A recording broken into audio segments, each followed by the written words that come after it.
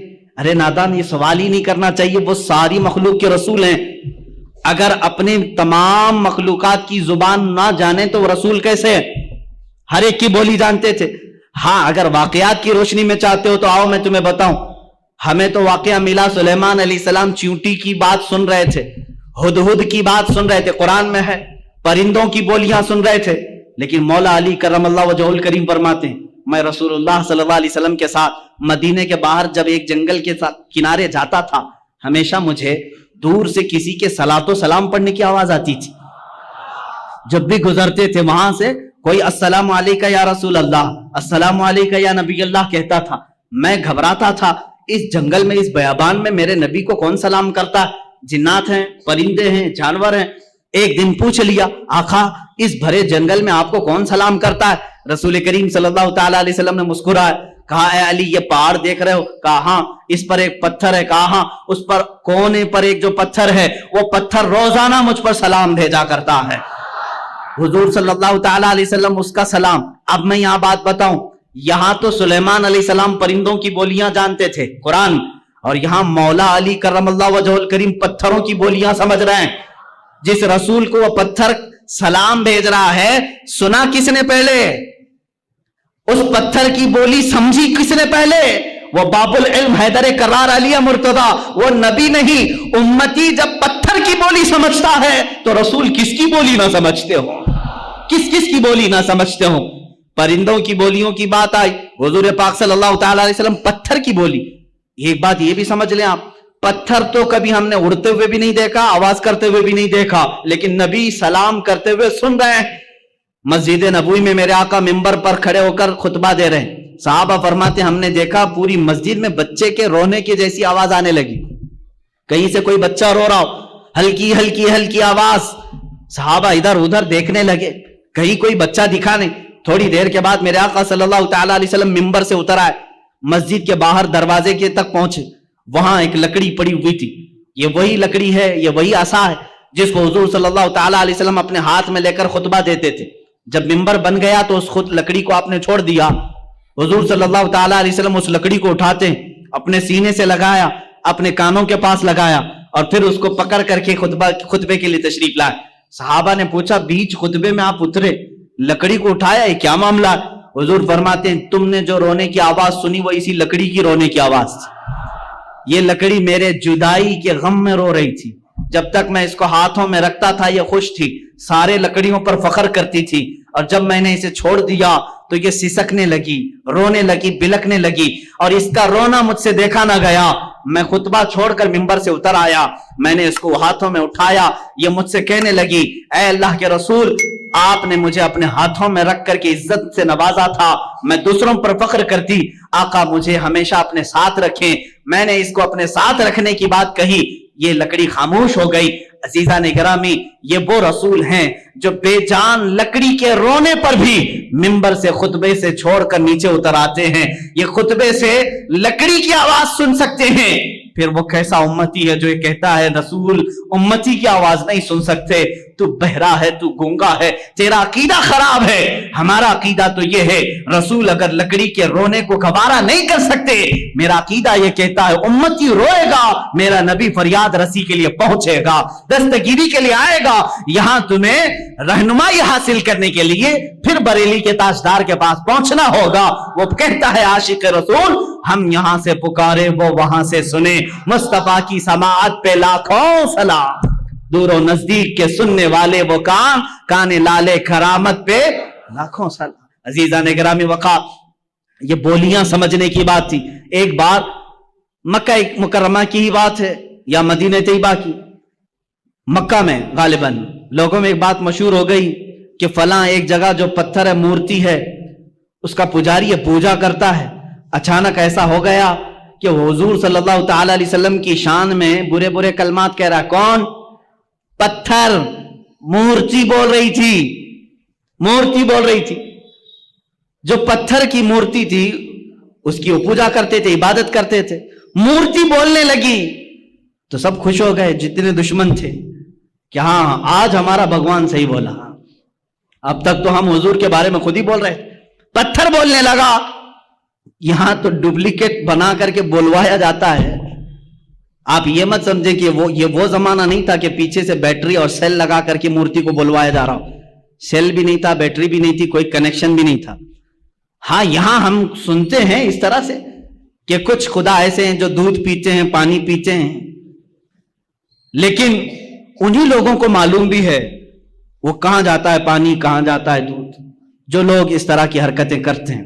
لیکن مکہ میں جو ہوا وہ حقیقت میں ہوا. پتھر جو بول رہا تھا حقیقت میں بول رہا تھا. یہ وہ زمانہ نہیں ہے کہ مشین لگا کر کے بلوایا جا رہا ہو. تو صحابہ پریشان ہوئے, جنہوں نے صحابہ سے آ کر کے کہا دیکھو تمہارے محمد کے بارے میں ہمارا خدا کیا کہہ رہا ہے. محمد صلی اللہ تعالیٰ علیہ وسلم کے بارے میں وہ کہہ رہا ہے وہ جھوٹے ہیں معاذ اللہ. حضور کے پاس آئے, صحابہ نے کہا آقا ایسا ایسا حادثہ ہو گیا ہے کہ فلاں پجاری کا جو بت ہے اس کا جو خدا ہے وہ بول رہا ہے, وہ بھی آپ کی شان میں برے جملے کہہ رہا ہے. حضور نے فرمایا ڈرتے کس بات کے ہو, چلو میں بھی سن لیتا ہوں کیا کہتا, میں بھی چلتا ہوں. حضور نے پیغام بھیجا, سارے لوگ جمع ہو گئے, بھیڑ جمع ہو گئی. خدا بول رہا ہے, حضور کی شان کے خلاف بول رہا ہے. ان کے لیے تو بڑی دلیل تھی, بڑی دلیل تھی. حضور صلی اللہ تعالیٰ علیہ وسلم نے یہ پوچھ لیا ان سے کہ تمہارا جو خدا بولتا ہے وہ سچ بولتا ہے؟ سبوں نے کہا بالکل سچ بولتا ہے, 100% سچ بولتا ہے. حضور نے یہ اقرار کروایا سچ بول رہا ہے, کہا بالکل سچ بول رہا ہے. اس وقت کیوں کہہ رہے تھے وہ؟ اس لیے کہ حضور کے خلاف بول رہا تھا. سارے صحابہ کو حضور لیے اور اس بت کے پاس گئے. جب پہنچے تو بڑی بھیڑ تھی, بھیڑ ہٹائی گئی. جب میرے آقا سامنے آئے تو بت چپ ہو گیا, کچھ بھی نہیں بول رہا ہے, کچھ بھی نہیں بول رہا ہے, اس کی زبان سے کوئی لفظ نہیں آ رہا ہے. حضور نے فرمایا بہت شور تھا, بہت افواہ تھی کہ بولتا ہے بولتا ہے, کچھ بھی نہیں بول رہا ہے. کہاں بول رہا ہے؟ کہا صبح سے بول رہا تھا, پتہ نہیں ابھی کیوں خاموش ہو گیا. اب پجاری ہون کرنے لگ گیا, اس کو راضی کرنے کے لیے اب چڑھائی شروع ہو گئی. اے خدا, اے میرے بھگوان, بول کچھ تو بول, عزت کی لاج رکھ لے. جس کے بارے میں بول رہا تھا وہ آ گیا, اب سامنے بول. سامنے نہیں بول رہا تھا, کچھ بھی نہیں بولا. حضور صلی اللہ تعالیٰ علیہ وسلم نے پجاری کو کہا تو ہٹ جا, تو ہٹ جا, یہ بول رہا تھا. میں کہتا ہوں اے پتھر کیا تو بول رہا تھا, پھر سے بول کر سنا. حضور کا حکم ہوا, پتھر کی زبان سے آواز آنے لگی, اشہد ان لا الہ الا اللہ اشہد ان محمدن رسول اللہ. میں گواہی دیتا ہوں کہ اللہ کے سوا کوئی معبود نہیں, میں گواہی دیتا ہوں کہ محمد اللہ کے رسول ہیں صلی اللہ تعالیٰ علیہ وسلم. جیسے ہی آپ نے یہ سنا, آپ نے ارشاد فرمایا لوگو تم نے کہا تھا تمہارا خدا 100% سچ بولتا ہے, سچ بولتا ہے, اب اس کی بات پر عمل کر لے جاؤ. لیکن غصے کے مارے اس بت کو انہوں نے توڑ دیا, مار دیا, ٹکڑے کر دیا. اب ہم دوسرا بنائیں گے, یہ نہیں چاہیے, یہ نہیں چاہیے, یہ گمراہ ہو گیا. کون گمراہ ہوا؟ خدا گمراہ ہو گیا. یہ نہیں چاہیے, یہ حضور کی بات کر رہا ہے, دوسرا چاہیے. یہ ہے جب کسی کے دل پر مہر لگ جائے وہ حقیقت کو نہیں سمجھتا.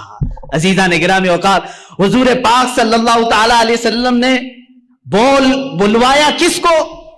پرندوں کو, جانوروں کو نہیں, پتھروں کو بھی. سلیمان علیہ السلام کی فضیلت اپنی جگہ پر کہ ان کو پرندوں کی بولیاں سکھائی گئی, مگر میرے مصطفیٰ صلی اللہ تعالی علیہ وسلم تو پتھروں اور لکڑیوں کی بھی زبان جانتے تھے, لکڑیوں کی بھی زبان جانتے تھے.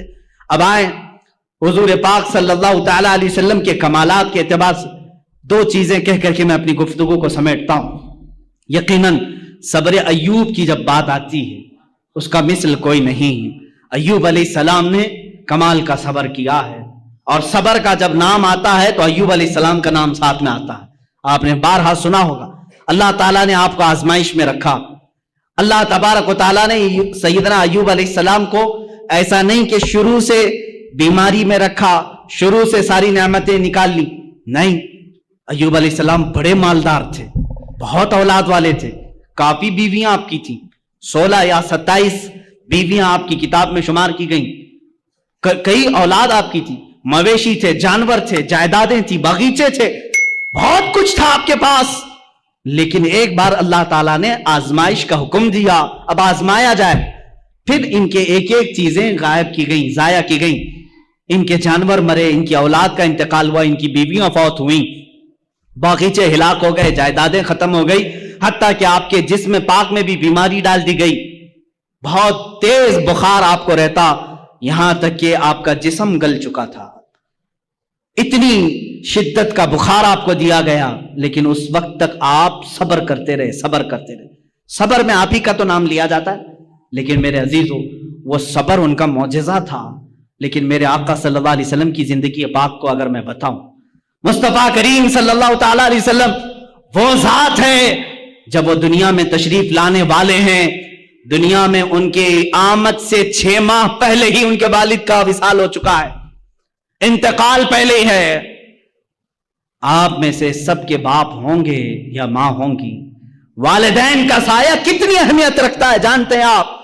میرے مصطفیٰ صلی اللہ تعالی علیہ وسلم دنیا میں تشریف لائے تو یتیمی کی حالت میں آئے ہیں، وہ یتیم پیدا ہوئے ہیں، عبداللہ کے در یتیم ہیں، اپنے باپ کو پیدا ہونے سے 6 ماہ پہلے ہی اللہ تبارک و تعالیٰ نے ان کی روح قبض فرمائی۔ لیکن یہ صبر نہیں ہے تو اور کیا ہے؟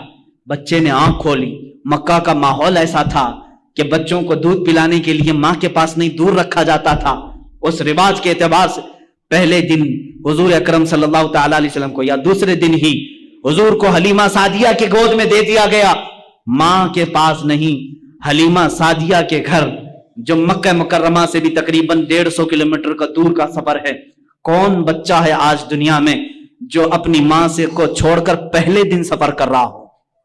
پہلے دن مجھے یاد ہے جب میں 11 سال کا تھا، مجھے دور پڑھنے کے لیے بھیجا جا رہا تھا، پورا سفر روتا ہوا گیا تھا، ماں کے آنچل سے لپٹ کر کے، باپ کے سینے سے لگ کر کے، بھائیوں کو چھوڑتا ہوا دیکھ کر کے، کون غم کے آنسو نہیں روتا؟ ایک بچہ جو اپنے گھر سے جاتا ہے ہوش و حواس میں، مجھے معلوم ہے میرے عزیزو ہجرت کیا چیز ہوتی ہے، جب چھوڑ کر کے اپنے عزیزوں کو جاتے ہیں۔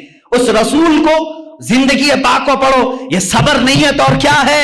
جو پیدائش کے پہلے دن اپنی ماں سے 150 کلومیٹر دور حلیمہ سعدیہ کے ساتھ چلے گئے۔ حلیمہ سعدیہ نے 2 سال اپنے گھر رکھا، دودھ پلایا، اور اس کے بعد واپس لا کر کے بی بی آمنہ کے گھر دے دیتی ہیں۔ سیدہ آمنہ رضی اللہ تعالیٰ عنہ حضور صلی اللہ تعالیٰ علیہ وسلم کی تربیت فرماتی رہی۔ لیکن یہاں اب گھر میں کون کون ہیں؟ حضور صلی اللہ تعالیٰ علیہ وسلم کے خاندان۔ خود میرے آقا فرماتے ہیں 6 سال کی عمر ہی تھی کہ حضرت آمنہ کے ساتھ مدینے گئے تھے، جب اس کا نام یثرب تھا، وہ حضور کا ننیال تھا، حضرت آمنہ کے گھر والوں کا، خاندان والوں کا شہر تھا۔ واپسی کے وقت بی بی آمنہ بیمار ہوئی، تنہا رسول پاک صلی اللہ تعالیٰ علیہ وسلم حضرت آمنہ کے ساتھ سفر میں ہیں، اور آپ کے والد گرامی کی ایک کنیز ہے حضرت عبداللہ کی لونڈی ام ایمن، ساتھ سفر میں ہیں، 3 لوگ سفر پر ہیں، مدینے سے مکہ جا رہے ہیں، 450 کلومیٹر کا سفر 6 سال کی عمر کا بچہ کر رہا ہے، اپنی ماں کے ساتھ، بیمار ماں کے ساتھ، اپنے باپ کی کنیزہ کے ساتھ۔ بیچ میں مقام آتا ہے، مقام ابوا۔ آمنہ کہتی ہیں اب مجھ سے چلا نہیں جا رہا ہے، اب میری طاقت جواب دے گئی ہے۔ وہی ماں سو گئی، رسول کریم صلی اللہ تعالیٰ علیہ وسلم سرہانے کے پاس بیٹھے، کبھی پانی سے منہ پر چھڑکیاں دیتے، کبھی اپنی ماں کا سر اپنی گود پر رکھتے، اور پیشانی کو دیکھا گرم تپ رہی ہے۔ تھوڑی دیر میں اسی 6 سالہ محمد عربی صلی اللہ علیہ وسلم نے دیکھا آمنہ بی بی کی روح کب سے انصری سے پرواز کر گئی ہے، سر وہیں رہ گیا، آنکھیں کھلی رہ گئی۔ کون ہے وہ بچہ جو 6 سال کی عمر میں اپنی ماں کی آنکھیں بند کر رہا ہو؟ سفر میں کوئی نہیں، ایک کنیز کے علاوہ خود ہی اٹھتے ہیں اور زمین کو کھودتے ہیں، قبر خود تیار کی، قبر خود تیار کی، ایک کنیز کے سہارے اپنے ماں کے جسم ناز کو اٹھایا، قبر میں دفن کیا۔ ہے کوئی مجھے بتاؤ 6 سال کی عمر میں کوئی تجہیز و تکفین کے انتظام کرتا ہو، کوئی اپنی ماں کا جنازہ اٹھاتا ہو؟ 6 سال کی عمر میں کوئی سفر کا بوجھ اٹھاتا ہو؟ 6 سال کی عمر میں وہ احمد مختار نے اپنی ماں کا لاش مبارکہ اٹھایا اور قبر میں دفن کیا، اور تنہا سفر کر کے واپس مکہ آئے۔ مکہ میں آنے کے بعد یہ صبر کی زندگی نہیں ہے تو اور کیا ہے؟ میرے عزیزو، صبر ایوب کی داستانیں ہم سنتے ہیں۔ ایوب علیہ السلام کے پاس شروع سے بہت کچھ تھا، جائیدادیں تھی، اولاد تھی، بے شمار ان کے پاس مال تھا، مگر مصطفیٰ کریم یتیمی کی حالت میں دنیا سے آئے۔ 6 سال کی عمر پاک میں ماں بھی